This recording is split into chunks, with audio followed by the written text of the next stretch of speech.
Voilà, nous sommes partis. Donc, bonsoir tout le monde. Bienvenue pour ce webinaire qui a pour thème Secourir la faune sauvage en détresse, où nous accueillons donc Gabrielle Bertrand de l'association La Belette. Voilà. Alors, on va très rapidement vous faire une petite présentation de l'association État Sauvage, donc, qui accueille Gabrielle, puisque vous ne la connaissez pas forcément. Donc, nous sommes une jeune association de préservation de la biodiversité qui est née en 2019, qui est reconnue d'intérêt général. Et nous essayons de travailler sur le renforcement des liens positifs entre l'humanité, justement, et la nature. Concrètement, comment nous travaillons, comment nous agissons? Eh bien, nous avons décidé de nous focaliser sur deux grands axes, la sensibilisation du grand public, la vulgarisation des connaissances scientifiques, d'où l'intérêt de ce webinaire, justement, et un deuxième axe qui est plus concret, qui consiste à agir justement sur le terrain, notamment sur le terrain des forêts, puisque nous avons commencé à acheter des forêts en France pour les mettre en réserve, justement, pour la biodiversité et aider les écosystèmes à être plus résilients face au changement climatique qui s'annonce. Voilà pour la présentation d'État Sauvage. Bien sûr, vous n'hésitez pas, si vous avez d'autres questions, à nous recontacter par la suite. Et je vais également présenter Gabrielle, qui est donc notre invitée ce soir. Donc, nous avons le plaisir d'accueillir Gabrielle Bertrand, qui est présidente de l'association La Belette. Alors, c'est une association de protection de la nature qui a pour objectif la sauvegarde de la faune sauvage, la protection de la biodiversité et la mise en place d'actions de sensibilisation aux enjeux environnementaux. Alors, le projet phare de l'association La Belette consiste en la création d'un centre de sauvegarde de la faune sauvage qui est dans le département du Lot, dans une zone où il n'existe actuellement pas de structure habilitée à prendre en charge les animaux sauvages en détresse. Donc, je laisse donc la parole à notre invité. Nous nous retrouvons donc à l'issue de la présentation pour vos questions, mais n'hésitez pas à les poser dans le chat durant toute la présentation. Alors, bonsoir à tous et à toutes. Et je suis ravie que vous soyez aussi nombreux à nous rejoindre pour ce webinaire. Donc, celui-ci va se diviser en 3 parties. On va d'abord voir ensemble ce qu'est un centre de sauvegarde de la faune sauvage, comment ça fonctionne. Et ensuite, on va aborder comment identifier un animal sauvage en détresse. Et ensuite, comment secourir concrètement un animal sauvage en détresse. Donc, on va y aller. Alors, je ne vous apprends probablement pas grand-chose en vous disant qu'aujourd'hui, on assiste à un véritable effondrement de la biodiversité qui n'affecte pas seulement les espèces exotiques, mais également la faune locale proche de nous, en France même. C'est un pourcentage extrêmement élevé des espèces qui nous entourent qui sont menacées de disparition. Même chez les espèces les plus communes, la communauté scientifique se rend compte de plus en plus qu'on connaît mal les effectifs et que ceux-ci ont tendance à être en chute libre. Donc, toutes nos activités impactent énormément la faune sauvage qui nous entoure et à tous les niveaux. Et on a ainsi une mortalité qui est liée à des causes anthropiques, donc directement liées à l'activité humaine, qui est très importante. On va avoir des collisions avec les véhicules, des empoisonnements, dont les empoisonnements aux pesticides. On va avoir de la prédation par les chats domestiques, des électrisations, etc., etc. Il incombe à chacun d'essayer de lutter contre cet effondrement de la biodiversité. Et une des choses qu'on peut faire, c'est concrètement de porter secours aux animaux qu'on trouve en situation de détresse, savoir comment agir et comment réagir face à ces événements. Alors, chaque individu sauvé est important à 3 niveaux. D'abord, en tant qu'individu sensible, qui est doué de raison et qui mérite que sa souffrance soit gérée. Ensuite, en tant qu'animal qui appartient à des espèces plus ou moins menacées et qui font partie intégrante d'un biotope affecté par l'activité humaine, surtout quand il s'agit d'espèces protégées et qui sont soumises à des plans de sauvegarde. Et enfin, en tant qu'élément faisant avancer la recherche en zoologie, en médecine vétérinaire, en épidémiologie, et qui permet une meilleure connaissance des espèces sauvages, tout particulièrement en ce qui concerne les espèces sauvages discrètes qui sont dures à observer dans le milieu naturel. Donc, porter secours aux animaux sauvages en détresse, c'est la portée de tout à chacun, mais c'est plus spécifiquement la mission de structures qu'on appelle les centres de sauvegarde de la faune sauvage. Donc, concrètement, un centre de sauvegarde de la faune sauvage, c'est une structure qui a pour mission la préservation du milieu naturel et des espèces qu'il compose et qui agit principalement au moyen d'une activité de prise en charge et de sauvegarde de la faune sauvage en détresse. Donc, le centre de sauvegarde assure les soins et l'élevage, dans le cas d'un jeune, des animaux récupérés jusqu'à leur rémission et ensuite leur relâcher dans un milieu approprié. Et donc, tous les patients appartiennent exclusivement à des espèces de la faune sauvage locale, trouvées naturellement sur les territoires français. Ce n'est pas du tout la mission de ces centres de soigner des espèces exotiques et ou domestiques. De la même manière, tous les animaux accueillis ne le sont que dans le but de pouvoir être réinsérés dans un milieu naturel approprié. Ce n'est pas un zoo et le but, ce n'est pas de les garder en captivité.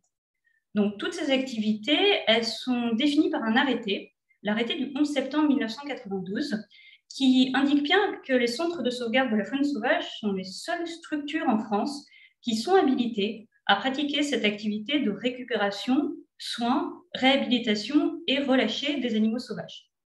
Donc, en gros, un centre de sauvegarde, on peut voir ça comme un hôpital pour la faune sauvage, mais pas seulement. Il remplit également beaucoup d'autres missions. Donc, au-delà de l'action principale de soins, le centre de sauvegarde œuvre également sur la sensibilisation et l'éducation à la protection de l'environnement, sur la conservation et l'introduction d'espèces menacées, sur la recherche scientifique, sur la veille sanitaire et épidémiologique, sur la formation aux soins animaliers et sur la poursuite d'atteintes au milieu naturel. Donc, c'est un très vaste programme pour des structures associatives qui fonctionnent très majoritairement, voire entièrement sur la base du bénévolat. On compte environ une centaine de centres en France, ce qui est extrêmement peu à l'échelle européenne, et avec des tailles et des moyens qui sont extrêmement variés. Ça va aller de la toute petite structure monospécifique qui prend en charge quelques dizaines de hérissons par an, à de très importants établissements qui vont soigner plus de 5000 patients sur l'année. Et quand on sait qu'un animal sauvage, une centre de sauvegarde, a une hospitalisation moyenne de 2 mois, vous pouvez imaginer la charge de travail que cela représente. Donc ensuite, concernant la loi, on a en France la chance d'avoir une réglementation qui est assez stricte et qui couvre clairement ce qu'on peut faire et ne pas faire avec un animal sauvage. Et il ne faut pas croire que ça s'applique uniquement aux espèces protégées, même si les concernant, toute activité est bien sûr d'autant plus encadrée. Ainsi, l'article L415-3 du Code de l'environnement précise bien qu'on peut encourir jusqu'à 150 000 € d'amende et jusqu'à 3 ans d'emprisonnement pour la détention illégale d'un animal sauvage.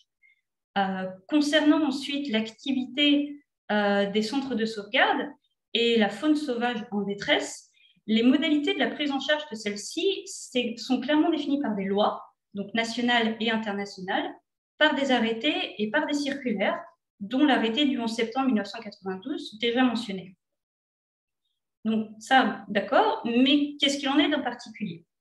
Alors, la loi a prévu la situation, la législation française a prévu cette situation.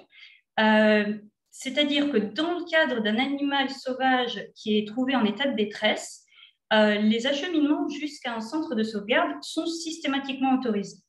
Ainsi que le précise la circulaire DNP-CFF numéro 0204 du 12 juillet 2004, et donc là je cite, cette tolérance résulte de l'application du principe selon laquelle toute personne confrontée à une situation d'urgence donne légitimement la priorité à la sauvegarde d'un animal, quitte à s'expliquer et à se justifier ensuite. Fin de citation.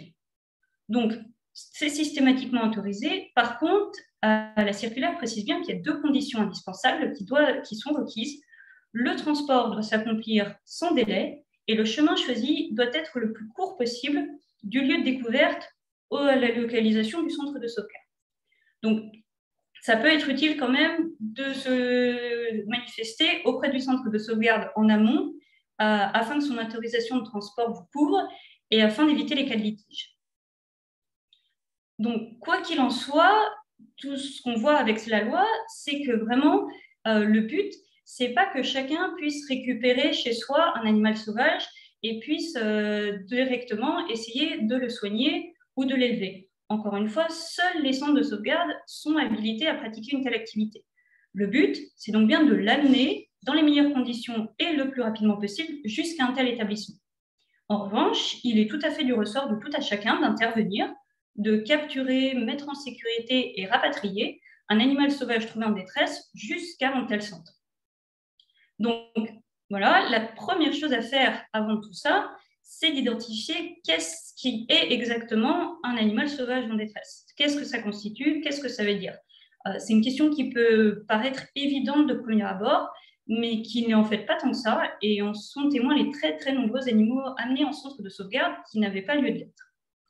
Alors, un animal en détresse, c'est un animal sauvage qui est suffisamment blessé, malade et ou affaibli pour ne plus pouvoir subvenir à ses besoins dans son milieu naturel, qui est en état de souffrance et dont la survie dépend directement de soins apportés par un tiers.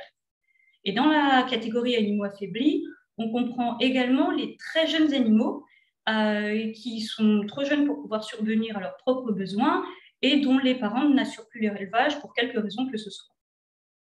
Donc, dit comme ça peut paraître évident, mais dans les faits, déterminer l'état de détresse d'un animal, ça dépend quand même d'une bonne connaissance de l'espèce à laquelle il appartient, de sa biologie, de son comportement, etc. Et donc, pour le savoir, et là, ce que je vais dire, je vais le répéter et le répéter tout au long de cette présentation, si vous vous trouvez face à un animal sauvage que vous pensez en détresse, il est primordial d'appeler un centre de sauvegarde avant toute action. Il ne faut jamais intervenir trop vite et il faut toujours s'assurer que l'animal que vous avez devant vous est bel et bien en détresse avant d'intervenir. Alors, vous pouvez contacter la plupart des centres de sauvegarde par téléphone. Beaucoup d'entre eux seront même prêts à vous donner des conseils et à vous aider à déterminer s'il faut agir, même si vous ne vous trouvez pas dans leur zone d'action. Avec notamment la prise de photos sur votre téléphone et en fonction des informations que vous donnerez à votre interlocuteur, celui-ci sera à même de vous conseiller sur la marche à suivre, s'il faut mieux laisser l'animal tranquille, si vous pouvez directement lui porter secours en remettant un oisillon dans son lit, par exemple, ou si réellement il faut prendre l'animal en charge et l'amener au centre de sauvegarde.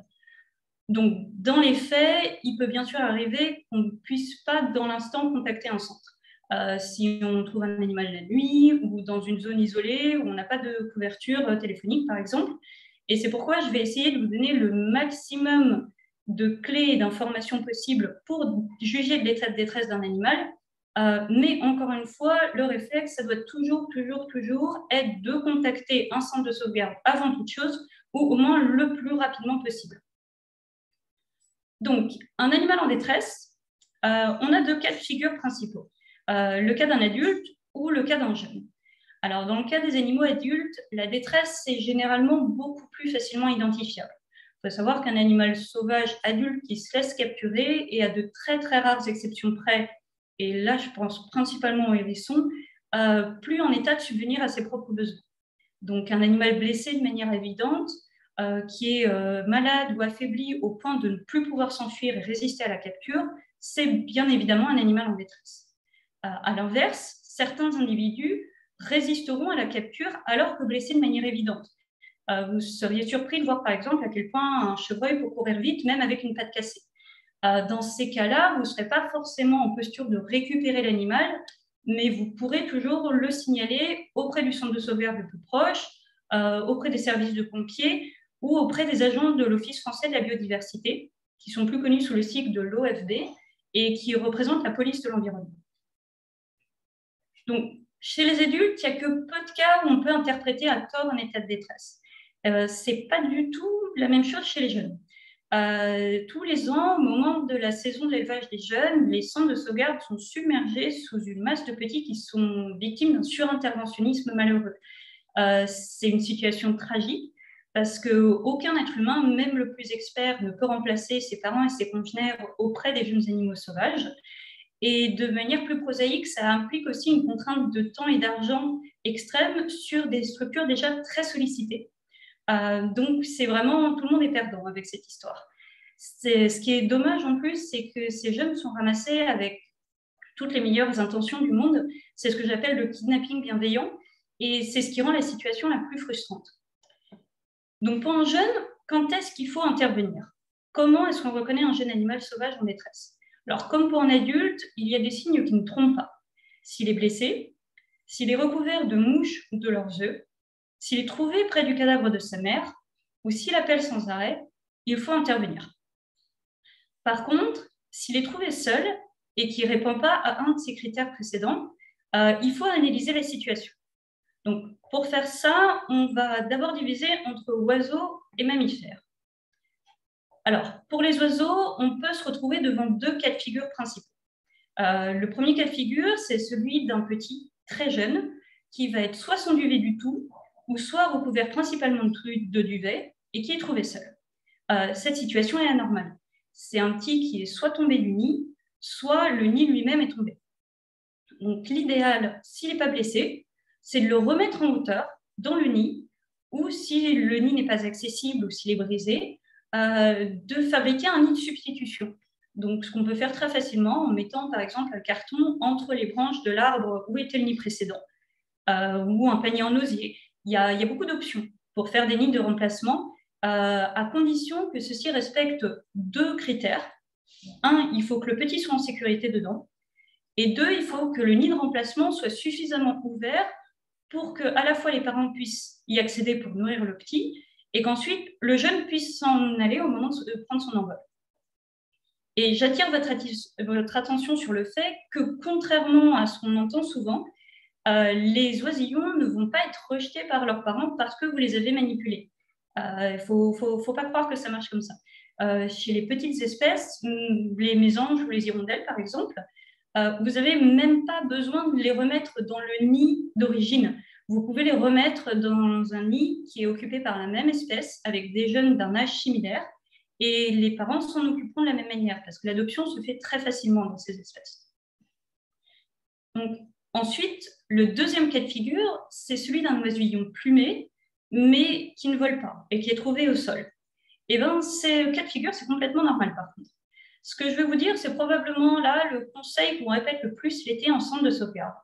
La majorité des espèces d'oiseaux présentent une phase d'émancipation qui s'effectue en partie au sol.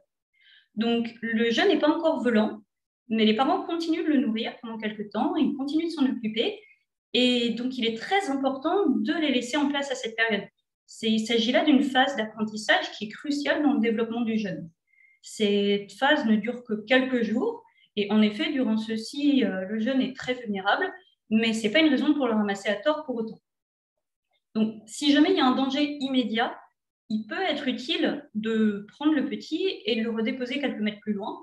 Les parents le retrouveront tant que vous ne l'éloignez pas trop, et vous pouvez même le remettre en hauteur sur une branche, mais dites-vous bien qu'il ressortira au sol dès qu'il en aura l'occasion.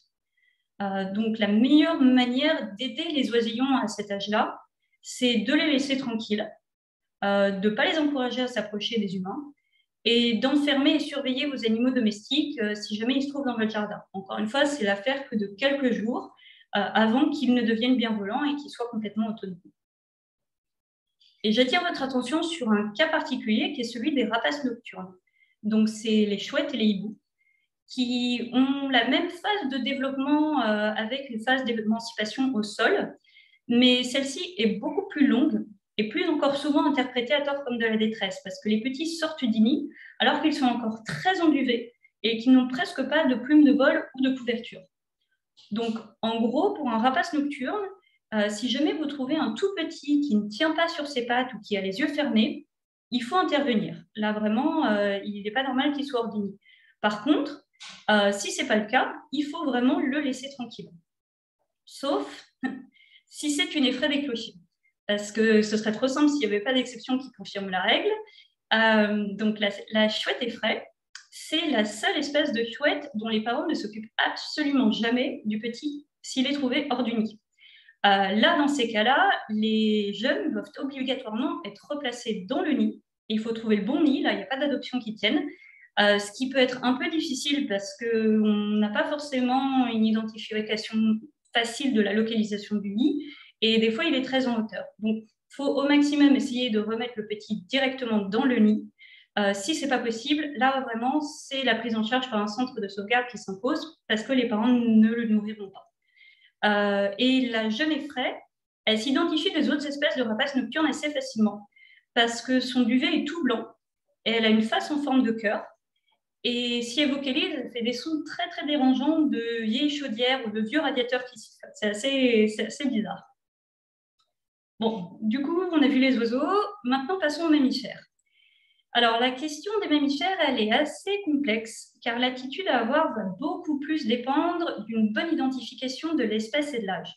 Encore une fois, idéalement, il faut vraiment appeler un centre de sauvegarde avant toute prise de décision. On a le cas des jeunes mammifères qui naissent bien développés et qui possèdent un pelage cryptique, c'est-à-dire qui leur permet de bien se camoufler, en plus d'avoir une odeur très peu perceptible par les prédateurs. Donc, la stratégie de protection des jeunes chez ces espèces-là, c'est de laisser le petit coucher dans l'herbe, et la mère ne vient de les allaiter que très épisodiquement afin de ne pas attirer l'attention sur eux. En France, c'est tout particulièrement le cas du chevreuil et du lièvre. Donc, pour ces espèces, s'il n'y a pas de cas de détresse évidente, il ne faut surtout pas les ramasser, et en fait, il est complètement normal de les trouver tout seuls. Les seuls cas pour lesquels il faut intervenir sont, comme on l'a déjà dit, si le petit est blessé, s'il est très affaibli, s'il est recouvert de mouches ou de leurs œufs, s'il est trouvé près du cadavre de sa mère ou s'il appelle sans arrêt, et c'est tout. Il est aussi important de ne pas rester à proximité, de ne pas essayer de surveiller et à guetter le retour de la mère, parce que votre présence, en ce cas-là, risque de l'effrayer plus qu'autre chose. Et en plus, vous risquez d'attendre très longtemps en vain. Par exemple, la hase, la femelle du lièvre, n'allaite son petit qu'une fois par jour et durant quelques secondes. Et c'est tout. Elle ne vient pas plus régulièrement que ça. Donc vraiment, il est normal de les trouver tout seuls. Et la question qu'on pose, c'est comment on fait la distinction entre un bébé lièvre et un bébé lapin, qui lui, par contre, ne devrait pas se trouver hors de son nid. Il y a un petit moyen mémotechnique facile, c'est en fait, il faut regarder le bout des oreilles. Le bout des oreilles est noir chez un levreau et il va être uni chez un lapereau de Garenne. Donc, vous pouvez les reconnaître comme ça. Après, pour toutes les autres espèces de mammifères, il faut faire attention à ne pas intervenir trop vite. Il ne faut pas oublier que, comme chez les oiseaux, il peut y avoir une phase d'émancipation plus ou moins longue, où les parents continuent de s'occuper des petits, mais où ceux-ci peuvent être vus à découvert, en train d'explorer leur territoire ou de développer leur comportement de recherche de nourriture. Ici encore, du coup, il faut vraiment essayer d'analyser la situation et intervenir que si strictement nécessaire. En plus, chez de nombreuses espèces, l'émancipation et l'autonomie des jeunes se fait bien avant qu'ils aient terminé leur croissance. À titre d'exemple, les petits hérissons quittent leur mère vers 250 grammes environ, contre 600 à 800 grammes pour un adulte en été. Donc, juste parce qu'un individu est très petit, ça ne veut pas dire pour autant qu'il n'est pas déjà autonome. Par contre, des fois, on peut avoir vraiment des petits qui sont extrêmement jeunes et qu'il est anormal de retrouver hors du nid. Les petits de ce type-là, ils vont avoir en général peu ou pas de coordination des mouvements, peu ou pas de poils. Leurs yeux peuvent être fermés et ils n'ont pas du tout le réflexe de s'enfuir quand on s'approche d'eux. Là, on parle vraiment de bébés qui sont très vulnérables. Et s'ils sont trouvés, c'est soit que la mère a été tuée ou dérangée, soit qu'ils sont sortis du nid, mais dans tous les cas, ce n'est pas normal et il y a une situation de détresse. Donc, il faut intervenir, mais pas trop vite. Alors, il faut mieux attendre quelques temps pour que la mère revienne et être sûr qu'elle ne va pas récupérer le petit. C'est une situation qui est très difficile parce que vraiment, ça nécessite le conseil de quelqu'un d'un personnel de centre de sauvegarde, parce qu'à cet âge-là, les jeunes ne régulent pas leur propre température. Donc, il est très risqué pour eux de les laisser exposés aux éléments. À l'inverse, pris en centre de sauvegarde, ces petits bébés-là ont une chance de survie assez faible parce que on peut avoir toutes les meilleures compétences du monde. On n'arrivera jamais à réaliser un élevage aussi efficace et aussi bien adapté à l'animal que ce que pourront en faire les parents. Donc, si la mère peut la reprendre, c'est vraiment la meilleure chance de survie. On a la possibilité de leur poser une bouillotte en attendant que la mère revienne, en prenant par exemple une bouteille en plastique remplie d'eau chaude et entourée d'un tissu, et en prenant soin de ne pas toucher directement le petit, mais il faut bien garder à l'esprit que plus on traîne autour du petit, plus on reste à proximité, plus les chances que la mère revienne diminuent. Après, on estime qu'au bout d'environ 1 heure et au bout d'une nuit pour les chauves-souris, il est vraiment temps de prendre en charge le jeune parce que le risque encouru en laissant encore plus longtemps exposer les éléments devient plus grand que celui encouru en le récupérant en centre de sauvegarde Et au bout de tout ce temps-là, il y a au final peu de chances que la mère revienne, elle est peut-être morte, ou de toute façon, il y a peu de chances qu'elle récupère le petit, et donc une prise en charge s'impose. Et ensuite, pour les reptiles et les amphibiens, qu'est-ce qu'il en est? Là, c'est très simple. Les jeunes de ces espèces sont autonomes dès la naissance. Donc ici, il faut juste appliquer exactement les mêmes préconisations que pour les animaux adultes et intervenir uniquement si blessé de manière évidente, malade ou affaibli, et cela même si l'animal que vous avez devant vous paraît extrêmement petit. Donc, on a vu comment identifier un animal sauvage en détresse, mais si vous en trouvez un, comment est-ce que vous pouvez procéder et comment est-ce que vous pouvez agir? Donc, on va voir ça maintenant. Mais avant tout, j'aimerais pouvoir vraiment insister et développer la notion du stress. C'est une notion qui est extrêmement importante et qui, au regard de la santé de la faune sauvage, a de grosses implications. Il ne faut jamais oublier que pour tout animal sauvage, nous représentons un danger immédiat, un prédateur potentiel. Toute situation dans laquelle on va devoir intervenir auprès d'eux, ça va être extrêmement éprouvant à ce niveau-là. De nombreuses espèces françaises peuvent mourir d'un arrêt cardiaque juste dû à un stress trop important. Et certaines espèces sont beaucoup plus sensibles que d'autres, telles que les pivers, les martins pêcheurs ou les cervidés, par exemple. Donc, il est important en toutes circonstances d'agir vite et précisément et de réduire le bruit et les manipulations au strict minimum nécessaire.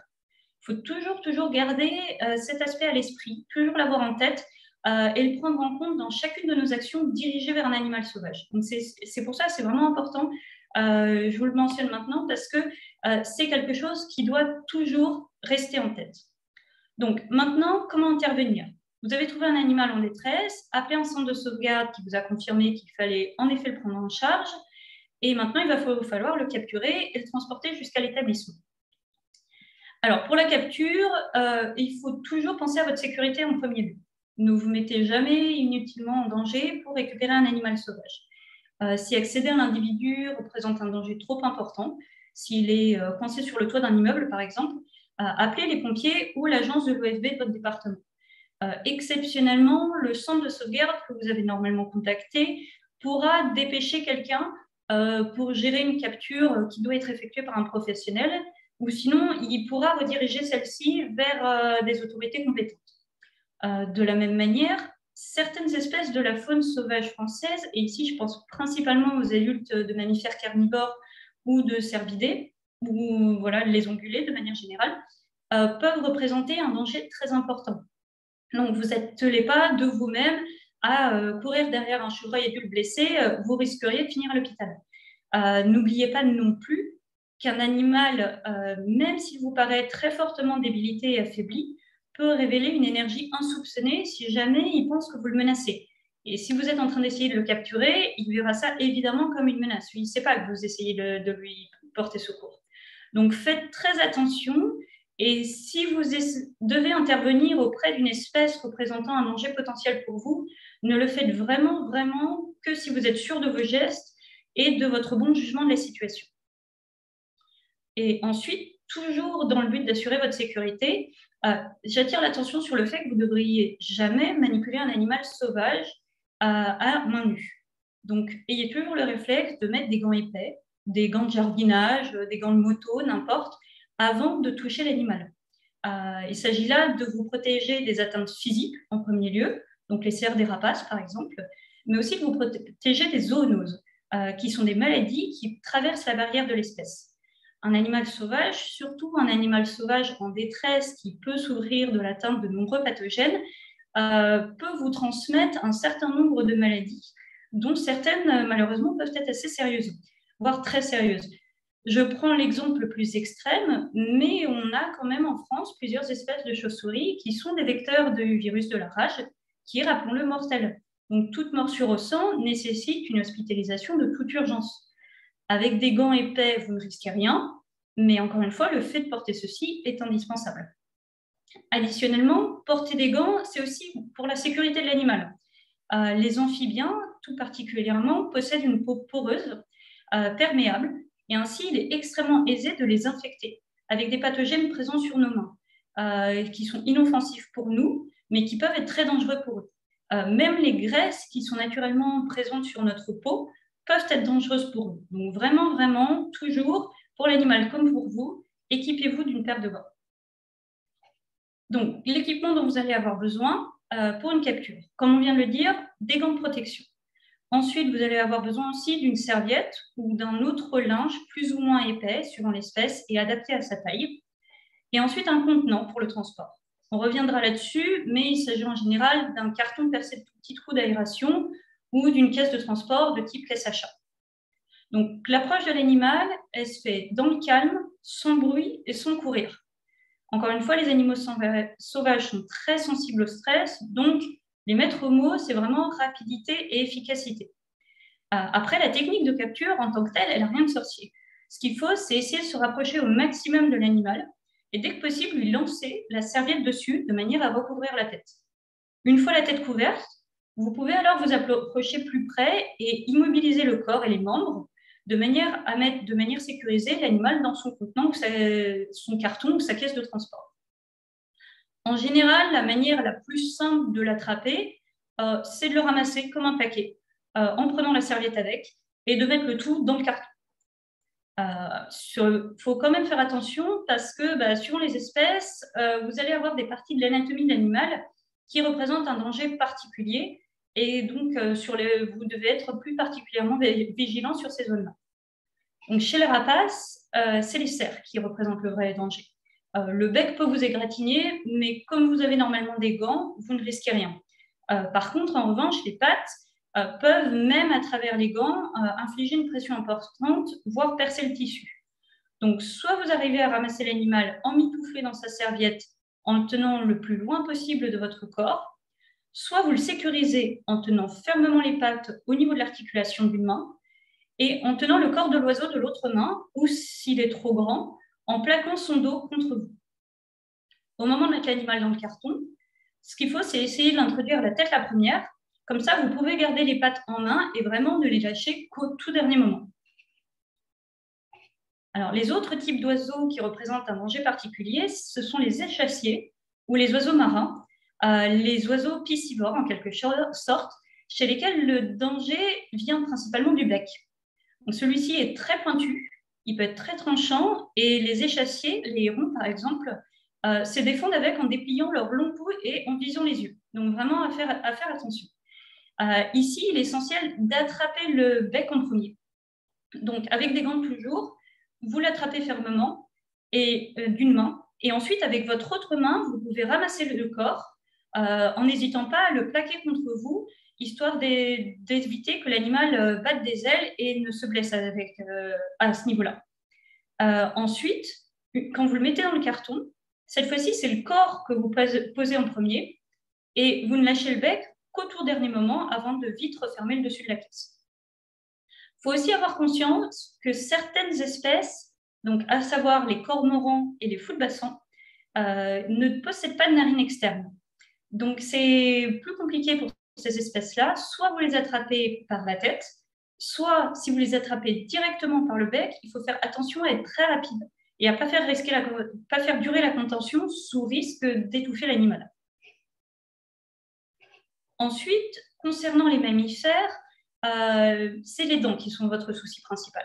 Là, vraiment, même si certaines espèces peuvent donner de bons coups de griffe, c'est vraiment la mâchoire qu'il faut sécuriser en priorité. Donc, une fois l'animal recouvert de sa serviette, la méthode c'est la même, hein, on jette la serviette sur la tête en tout premier lieu. Une fois l'animal recouvert de sa serviette, il s'agit de le plaquer au sol d'une main en attrapant le cou au niveau de la nuque, comme on le ferait pour un chat. Une fois seulement que la nuque est fermement tenue, dans ce cas-là, on peut prendre l'arrière-train avec l'autre main de manière à pouvoir soulever l'animal et le mettre dans sa caisse. On le dépose délicatement et cette fois, on lâche vraiment la nuque au tout dernier moment, juste avant de refermer la caisse. Et surtout, évitez jamais ne pensez que c'est une bonne idée de porter un mammifère par la queue. C'est quelque chose qu'on voit souvent, les gens pensent, c'est le réflexe qu'on peut avoir d'attraper un animal par la queue. Alors déjà, chez beaucoup d'espèces, vous risquez de l'arracher et ensuite, l'animal n'est pas du tout sécurisé et il peut se retourner et vous mordre. Donc vraiment, à éviter à tout prix. Ensuite, Pour les reptiles et amphibiens, les techniques, c'est les mêmes. On jette un tissu sur la tête, on a des gants, on ramasse l'animal comme un petit paquet et on le pose dans son contenant de transport. Le seul type d'espèce pour lesquelles ça peut être un peu plus compliqué, c'est les serpents. Donc l'idéal dans ce cas-là, pour les ramasser, c'est de les manipuler avec un bâton ou une tige qui présente un crochet ou au moins un angle à son bout. Dans ce cas-là, ce que vous faites, c'est que vous glissez ce crochet sous le corps de l'animal ou vous le laissez s'enrouler autour directement. Et dans ce cas-là, vous pouvez le soulever en toute sécurité sans avoir besoin de le manipuler directement et vous pouvez le placer comme ça dans son contenant de transport. Si jamais vous n'avez pas le moyen de trouver une tige qui ferait l'affaire, vous pouvez sinon attraper les serpents au niveau de la nuque, comme on le ferait pour un mammifère, mais en faisant attention parce qu'ils sont quand même très rapides. Donc, il faut faire des gestes lents et calmes, de manière à ne pas les mettre sur la défensive et les saisir au tout dernier moment d'un geste sûr et rapide. Et ensuite, je tiens vraiment à attirer votre attention sur le fait qu'il faut faire extrêmement attention à la manipulation des petites espèces qui sont très, très fragiles, qu'il s'agisse d'oiseaux, de mammifères, de reptiles ou d'amphibiens. Donc, avec vos gants, une fois recouverts d'un tissu, vous pouvez les prendre vraiment délicatement dans vos mains, en ramassant tout le corps. Et surtout, faites attention à ne pas les attraper par un membre. C'est comme ça que vous pouvez les déboîter et faire une luxation. Donc, vraiment, on ramasse tout le corps comme un tout petit paquet. Ensuite, abordons le transport. Donc, le transport, vous allez avoir besoin d'un carton sécurisé, enfin, d'un contenant sécurisé plutôt, mais quoi utiliser? Alors, pour les oiseaux, l'idéal, justement, c'est un carton. C'est ce qui va être le plus adapté. Il faut choisir un carton qui est adapté à la taille de l'animal. Donc, si possible, un contenant dans lequel il peut tenir debout, mais ne pas déployer ses ailes. Et la partie supérieure du carton doit être percée de trous, alors à l'aide d'un crayon par exemple, afin de permettre à l'air de circuler correctement. Et l'utilisation des cages, par contre, est vraiment, vraiment à proscrire pendant le transport, parce qu'un oiseau sauvage va se jeter contre les barreaux et risque de se blesser sérieusement et d'abîmer son plumage. Ensuite, pour le transport des mammifères, vous pouvez aussi utiliser un carton pour les petites espèces, comme les hérissons par exemple, ça marche très bien.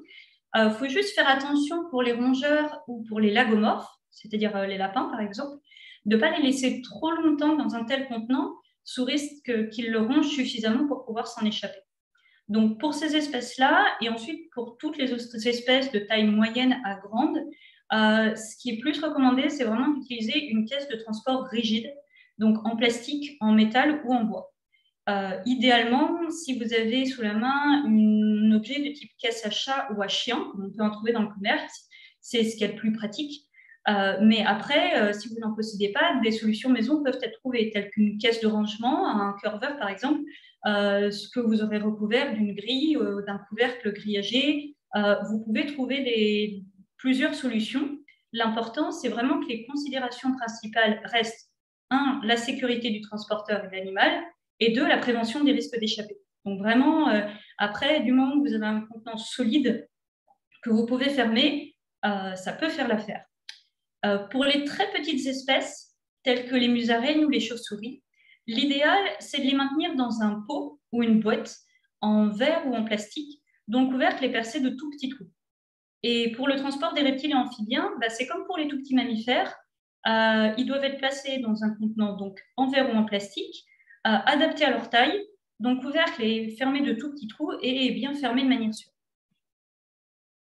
Ensuite, pour toutes les espèces, il est recommandé de tapisser le contenant avec du papier journal afin que le transport puisse s'effectuer correctement et que si jamais il a des déjections, il fiente, que ça évite qu'il y en mette partout.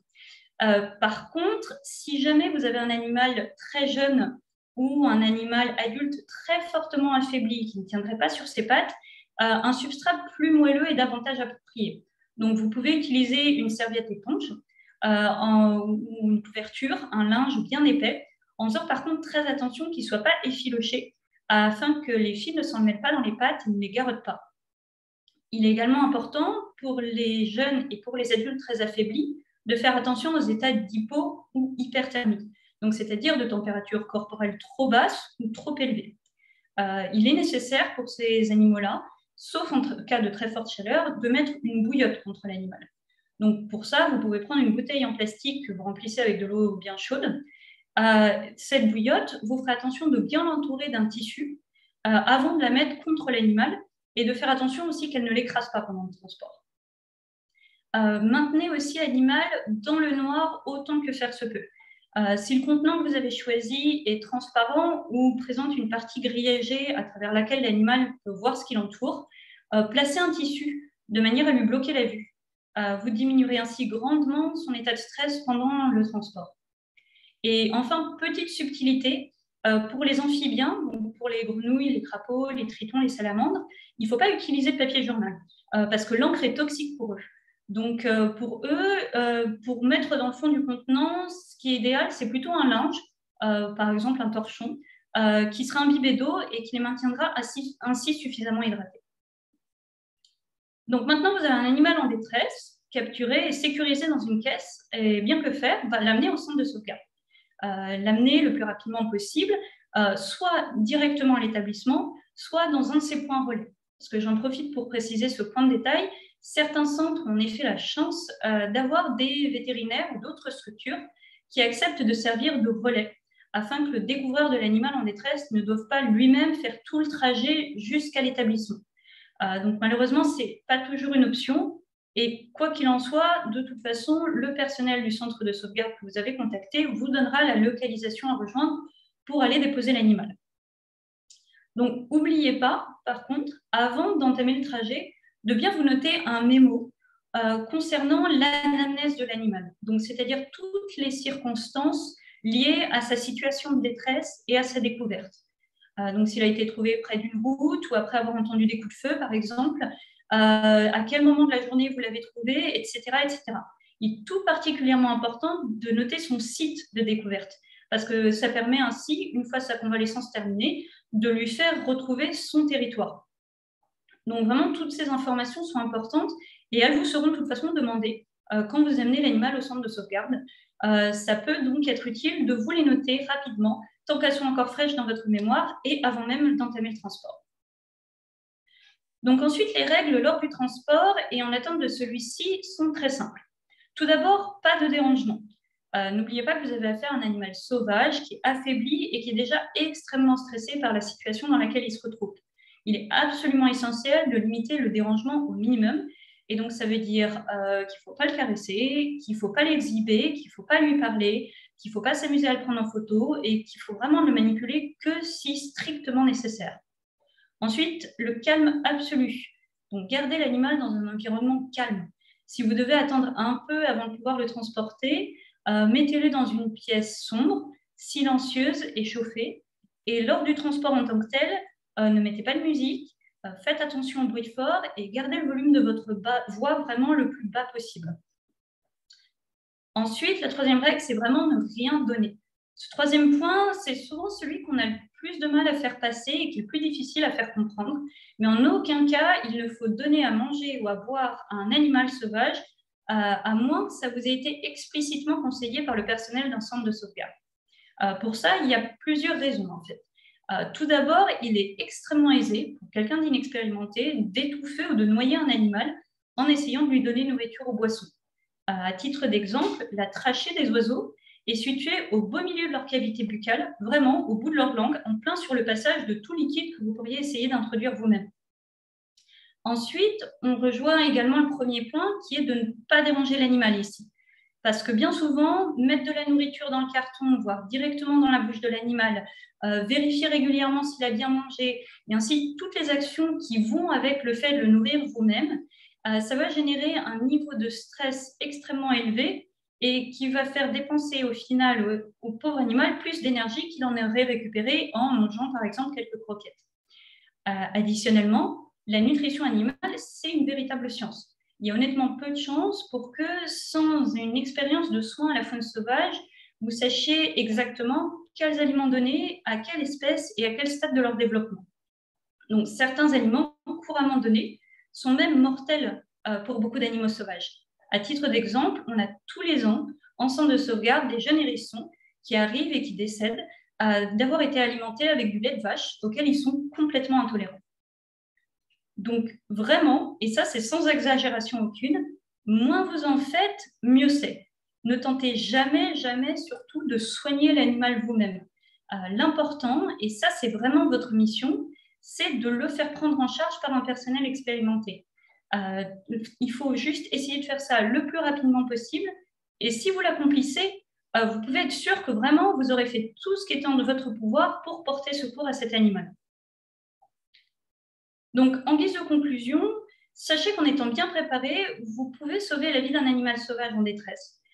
Ouvrez les yeux, soyez attentifs et analysez les situations avant d'agir. Ayez toujours le réflexe de contacter un centre de sauvegarde avant toute intervention. Prenez garde à votre sécurité et à celle de l'animal et surtout, n'essayez pas de vous en occuper vous-même ou de le solliciter une fois capturé. Et si vous souhaitez vous investir plus encore dans le secours à la faune sauvage, rappelez-vous que les centres de sauvegarde, c'est des structures associatives qui font un travail extraordinaire avec extrêmement peu de moyens. Donc, n'hésitez pas à vous rapprocher du centre le plus proche de chez vous, à adhérer à l'association qui le gère et à lui faire un don. Et même si vous êtes motivé, à vous engager comme bénévole, car toutes les volontés sont toujours les bienvenues. Et vous pouvez aussi nous rejoindre, nous, l'association La Belette. On œuvre actuellement à ouvrir un centre de sauvegarde, comme le disait Julie tout à l'heure, dans le Lot, dans une zone où il n'existe actuellement aucune structure habilitée à soigner la faune sauvage. Donc, n'hésitez pas à venir nous rejoindre et nous soutenir, et vous serez toujours les bienvenus. Donc, merci à vous, et maintenant, on va ensuite enchaîner sur les questions. Merci beaucoup, Gabrielle, pour cette superbe présentation très claire. Alors, je pense qu'on a eu beaucoup de questions et je vais laisser la parole à Florian pour essayer de synthétiser toutes ces questions.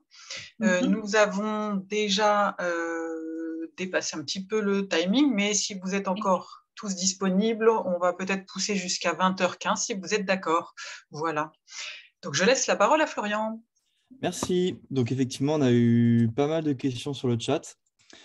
Donc, une première question. Que faites-vous lorsque vous avez diagnostiqué un animal potentiellement relâchable, mais qu'une fois que vous avez que vous l'avez soigné et qu'il garde des séquelles compromettant sa survie en milieu naturel? Alors, techniquement, c'est-à-dire un animal qu'on a soigné, qui a fini d'être soigné, il a fini sa convalescence, mais il ne peut pas être relâché, il ne pourrait pas survivre à l'état naturel. C'est bien ça, j'ai bien compris la question. Exactement, oui. Ouais. Alors, ça va beaucoup dépendre, ça je ne vais pas mentir, ça va beaucoup dépendre de l'espèce à laquelle appartient cet animal. Dans la plupart des cas, en centre de sauvegarde, c'est vraiment, le but c'est de remettre des animaux qui sont viables à l'état dans le milieu naturel, des animaux qui peuvent survivre d'eux-mêmes dans le milieu naturel. Le but, c'est pas d'imposer de la captivité à des animaux, surtout des animaux adultes qui ont vécu toute leur vie à l'état sauvage, qui n'ont pas du tout l'habitude des humains, pour qui les humains, c'est vraiment un prédateur et une source de stress extrêmement importante. C'est pas le but de maintenir ces animaux-là handicapés, qui seraient mal adaptés à la captivité, en vie. Donc, très souvent, des animaux qui ne peuvent pas survivre dans le milieu naturel, on a en fait ce qu'on appelle un pronostic de survie et un pronostic de relâché qui est effectué sur les animaux à leur entrée. Le pronostic de survie, c'est en gros, est-ce que l'animal peut survivre à la condition qu'il a fait? Le pronostic de relâché, c'est est-ce que cet animal peut survivre dans le milieu naturel une fois sa convalescence terminée? Si le pronostic de relâché est négatif, c'est l'euthanasie. Le but, c'est vraiment comme ça qu'est organisé le fonctionnement d'un centre de sauvegarde. C'est vraiment uniquement pour soigner des animaux qui peuvent être mis dans le milieu naturel. Après, ça, c'est le cas général. Il peut y avoir bien sûr des exceptions. Il peut y avoir des cas particuliers. Je vais penser par exemple des espèces très, très patrimoniales, des espèces qui ont un intérêt environnemental très important, un animal qui serait handicapé, par exemple un gypaète barbu, qui est soigné en centre de sauvegarde, qui est handicapé, peut rejoindre dans ce cas-là un programme de reproduction pour pérenniser l'espèce. Donc ça, c'est des choses qui vont être vues au cas par cas, mais de la manière dont fonctionne un centre de sauvegarde, et ce n'est pas seulement parce qu'il n'y a pas d'empathie de la part des soigneurs, c'est vraiment légalement la manière dont est organisé le fonctionnement du centre de sauvegarde, c'est si l'animal ne peut pas rejoindre le milieu naturel, dans ce cas-là, l'animal est euthanasié. Ok, merci pour cette réponse. Deuxième question, est-il toujours déconseillé de prévenir l'OFB, donc l'Office français de la biodiversité, en cas de découverte d'un animal d'une espèce susceptible d'occasionner des dégâts, donc c'est-à-dire des nuisibles? Ouais, ça va beaucoup dépendre des départements. J'aurais tendance à dire oui. J'aurais tendance à dire ne contactez peut-être pas l'OFB sur des espèces susceptibles d'occasionner des dégâts. Après, moi, j'ai certains contacts avec certaines délégations de l'OFB qui n'ont pas du tout la mentalité de dire oh là là, c'est classé ESOD, donc ESOD, espèce susceptible d'occasionner des dégâts, c'est classé ESOD, un renard ou une fouine et tout. C'est de toute façon des animaux, il faut les abattre et tout. Donc, ça va beaucoup dépendre des délégations territoriales. Par sécurité, j'aurais tendance à dire, si vous trouvez un animal en détresse qui appartient à un ESOD, justement, donc très souvent, ça va être les corneilles, les pies, les fouines, les renards, c'est vraiment les classiques, on va dire. Contactez d'abord vraiment des centres de sauvegarde avant l'OFB, parce qu'en effet, vous pouvez avoir des mauvaises surprises. Vous pouvez tomber sur quelqu'un d'un peu borné qui va dire « Ouais, non, ça se sauve pas, c'est une ESOD, il faut la battre et tout. » Donc, vraiment apprendre avec des pincettes parce que ça va beaucoup dépendre des délégations territoriales et de leur politique. Ok, merci. Question suivante. Si, donc, dans le cadre d'oisillons en détresse, si on place un nid de substitution, est-ce que les parents vont aller vers ce nid pour nourrir et protéger les oisillons? Oui, normalement oui, parce que les parents, alors chez les oiseaux, les parents sont quand même de très très bons parents. Comme je vous dis, ils adoptent très facilement. Donc si par exemple vous avez trouvé un petit bébé merle que vous le mettez dans un carton, à peu près à l'endroit où vous l'avez trouvé, ou là où était le nid précédent qui a été brisé, les parents vont aller dedans pour le nourrir. Il y a même un test qui existe. Ce que vous pouvez faire pour être vraiment sûr que les parents vont le nourrir, c'est pas de rester à proximité et de regarder ce qui se passe. Parce que là, clairement, les parents ne vont pas venir s'ils vous voient traîner autour du nid. Par contre, ce que vous pouvez faire, c'est mettre dans le fond du nid de substitution une feuille d'essuie-tout, une feuille de sopalin. Vous mettez ça, vous laissez le petit dans son nid de substitution pendant quelques heures. Vraiment quelques heures. Il ne faut pas traîner autour, il ne faut pas revenir toutes les 5 minutes. Ensuite, au bout de quelques heures seulement, vous regardez dans le carton et vous regardez les fientes qu'a fait le petit. Et en fait, c'est très simple. Sur les petits oisillons, si les fientes sont blanches et vertes, c'est qu'il n'a pas été nourri. Si les fientes sont blanches et marron, c'est qu'il a été nourri. Donc, c'est quelque chose qui est très facile à identifier. Si vous voyez que les fientes sont blanches et marron, dans ce cas-là, les parents sont passés, même si vous ne les avez pas vus, même si ça a duré un quart de seconde, le petit est nourri, il n'y a pas besoin de s'en préoccuper, il ne faut pas tourner autour parce que vous risquez de faire peur aux parents. Si par contre les fientes sont blanches et vertes, là, dans ce cas-là, le petit est à jeun, donc c'est un peu plus compliqué. Attendez encore un tout petit peu, il ne va pas mourir d'être pas alimenté une demi-journée, c'est pas aussi rapidement que ça va se faire. Par contre, si vraiment elle reste verte et blanche, c'est que dans ce cas-là, les parents ne sont plus là, peut-être qu'ils ont été attrapés par un chat ou quelque chose. Là, dans ce cas-là, il faut le récupérer et l'emmener en centre de sauvegarde. Ok, merci beaucoup. Ensuite, une question sur les hérissons. Donc, est-il vrai que voir un hérisson de jour, c'est un signe de détresse, étant donné que c'est un animal nocturne? Pas toujours. Alors, c'est à prendre avec des pincettes parce que, alors, je l'avais mis au début dans la présentation, puis ça l'a rallongé un petit peu. Mais il faut faire très attention parce qu'on entend souvent dire ça et en fait, c'est beaucoup moins tranché que ça. C'est-à-dire qu'il peut y avoir des cas où on va trouver des hérissons en journée sans que ce soit forcément catastrophique. Un des cas principaux, ça va être l'été. Quand on a une femelle qui élève ses petits, elle va avoir une dépense énergétique énorme. Et donc, il peut arriver qu'en journée, elles sortent pour aller s'alimenter. C'est d'autant plus tragique si vous pensez que cet animal est en détresse et si vous le ramassez, parce que dans ce cas-là, vous condamnez toute la portée derrière, en fait.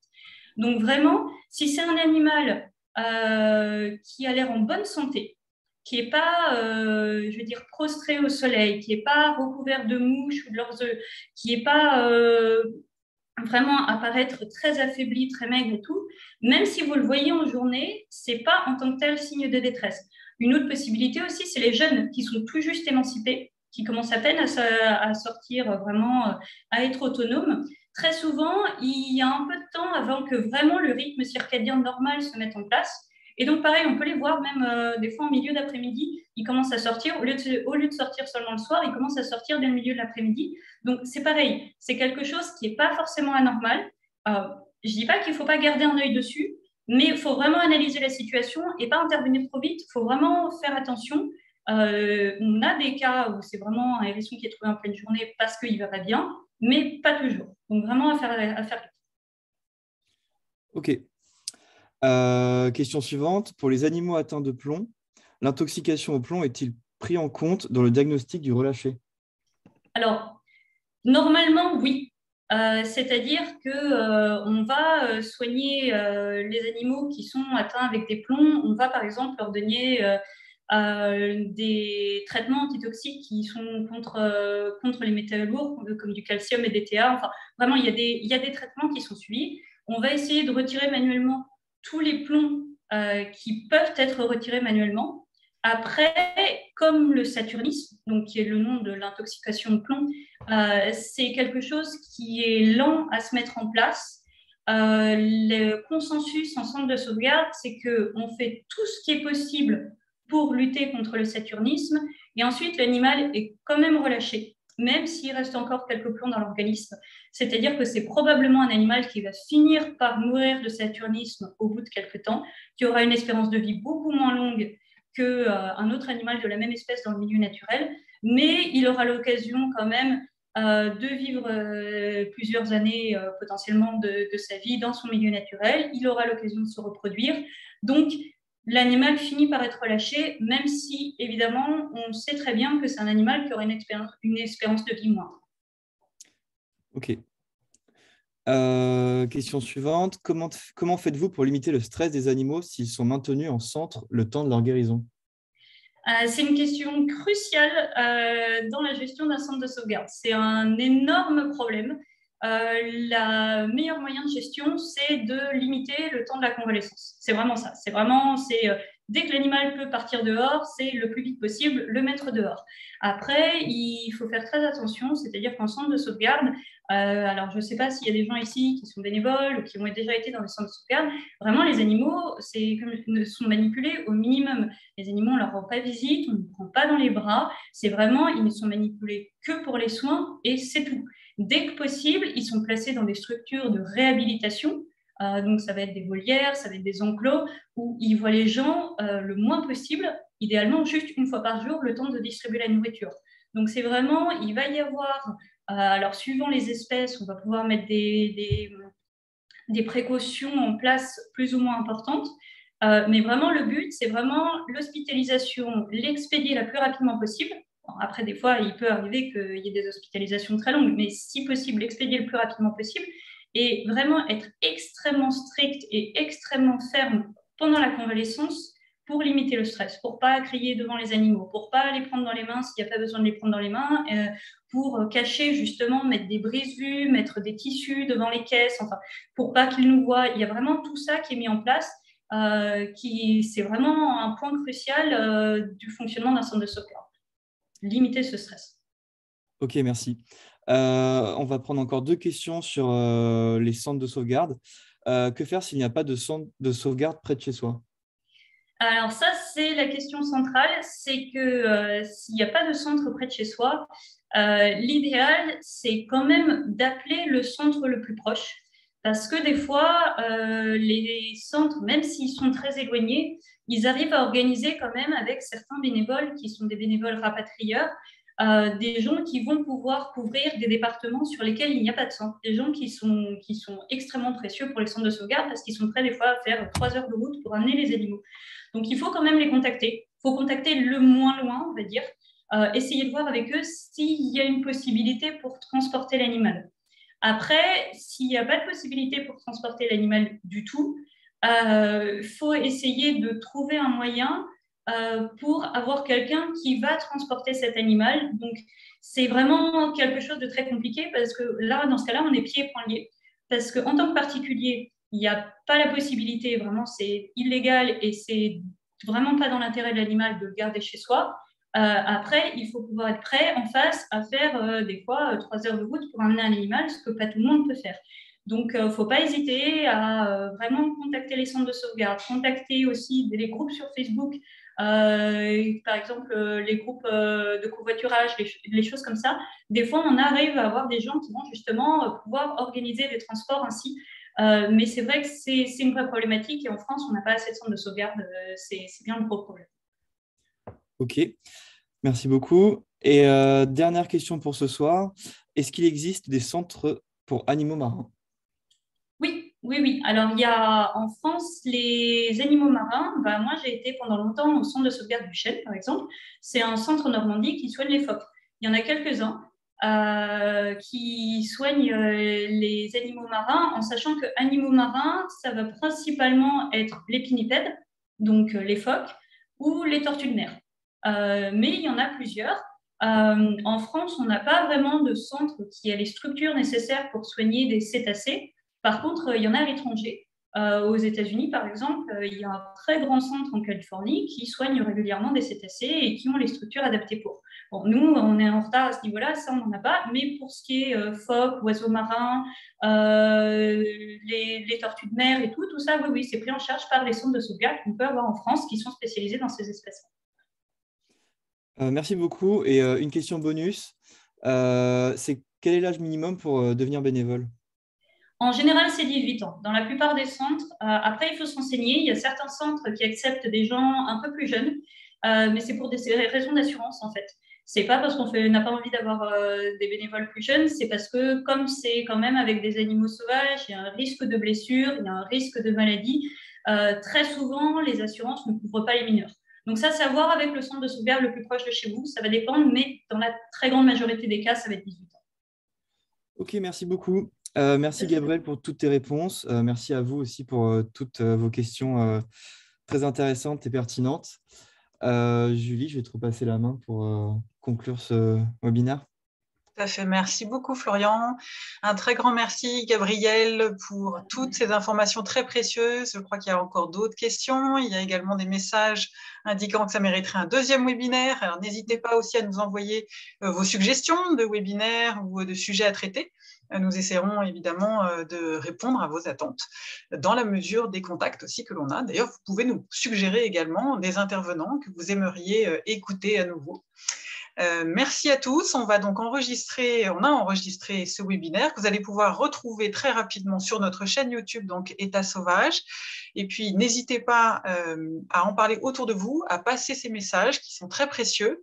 On vous enverra également quelques conseils par email que vous pourrez retransférer également pour que l'information circule au mieux et puis qu'on puisse aider justement cette faune sauvage autour de nous du mieux que l'on peut. Très bonne soirée à tous et à très bientôt.